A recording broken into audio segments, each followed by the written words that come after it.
day's finally here, gents. Couple updates I did. I got some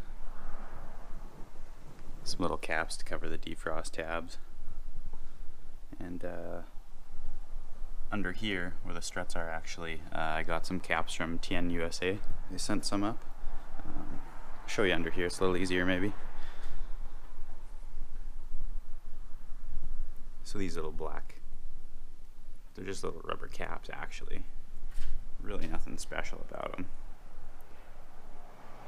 But they cover your adjustment point. Just one of the little details. I like stuff like that. So I got 4, although you can't see the rears. I mean, I guess I know they're there. Let's check our meth lines. I just actually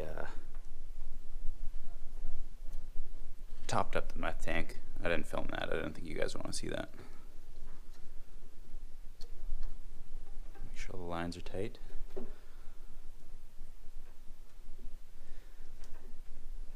they are. Okay, I don't have a filming buddy, so I'm going to check the oil and pull it out, and then I'll catch up with you guys from there. Alright, so just pulled it out, letting it warm up a little bit. And we'll get to this walk around video for you guys. A few guys asked for some more information and a little walk around type deal, so we'll do that.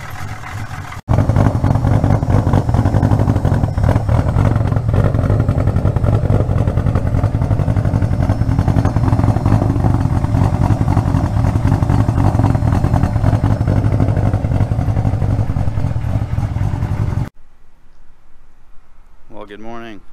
Well, morning for me anyway.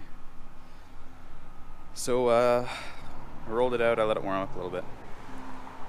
So let's get to this walk around. Had a few guys wanted just more information on the car, and there's not a whole lot of material out there on it that's super current and up to date, so I could see why. So let's start from the back and work our way forward, I guess. So it's a Burns muffler back there, stainless.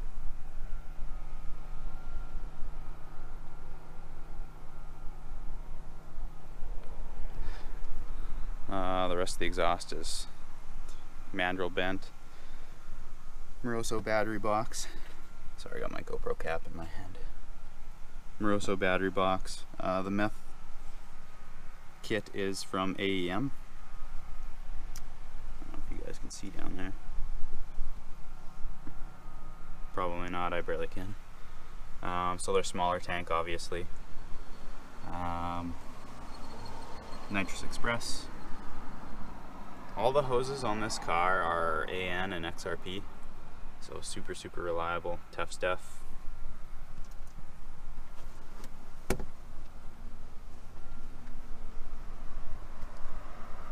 Of course, the surge tank, fuel filters.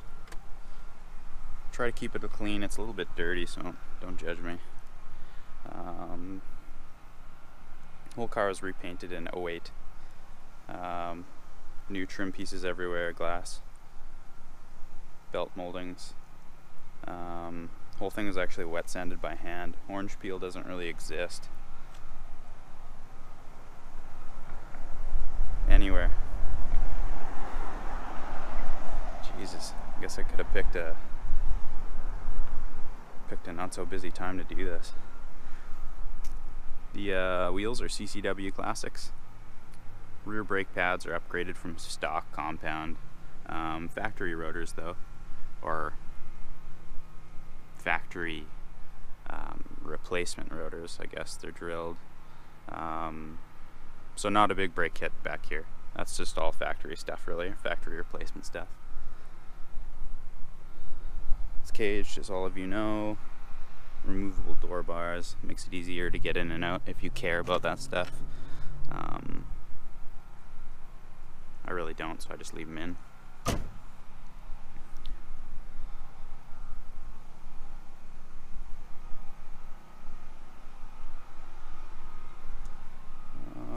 As you know, Dwayne made that bumper. So this is the first one he made. He used to own a company called CFFX, Carbon Fiber FX. So it's the factory bumper molded with the lip on, and he cut the hole out himself. And he only made a few of them. So I don't know how many more are actually left out there. The front brakes are AP Racing, long since discontinued. But two-piece full float rotors, so they have aluminum hats. You just unbolt that and replace the disc. So the whole deal with the two-piece rotor setup is to minimize the heat transfer from the disc itself to the top hat and into the wheel bearing. Just prolong life, really. It's just a service thing. So for any of you guys out there that road race, it's nothing new for you, but some people don't know. Of course, it's a 7M. It's got to be. So here's your meth line, blow-off valve, charge tube. The turbo is a Garrett piece. It's a GT4202. It's got a 115 exhaust side. Spectrum Motorsports in Vancouver just massaged a billet wheel from basically it's a GT42X, GTX 45, sorry, wheel. So 108mm extended top inducer on the compressor side, and the exducer is an 80mm, I believe, for all you turbo guys who want to know your science and specs. It's your cam pickup. A friend of mine, that's his favorite part of this whole car. Tight and adjustable cam gears. The cams were custom for this application from a company, TED, T-E-D, in Ontario. They're 300 duration, and I believe a hair under 12mm lift. Compression's like stock on this car. ATI crank damper, obviously your alternator relocation, Ron Ramirez, front facing intake manifold.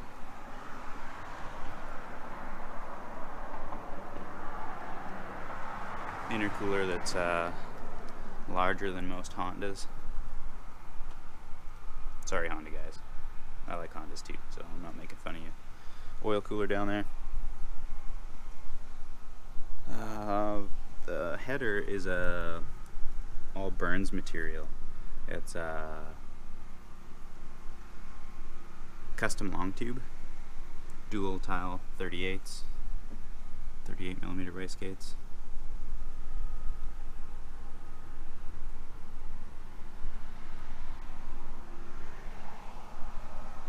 Titanium rods right in the bottom end, and I believe they're CP pistons. Factory Toyota crank and bearing still. Working down the car, I suppose about here, we have a Tilton carbon triple plate, factory R154, aluminum one-piece drive shaft, and a TRD diff hanging out back here. It's not really loud. They are hard to find, but I mean, if you have the means, I definitely recommend it. It's a lot more interactive than the factory diff, that's for sure.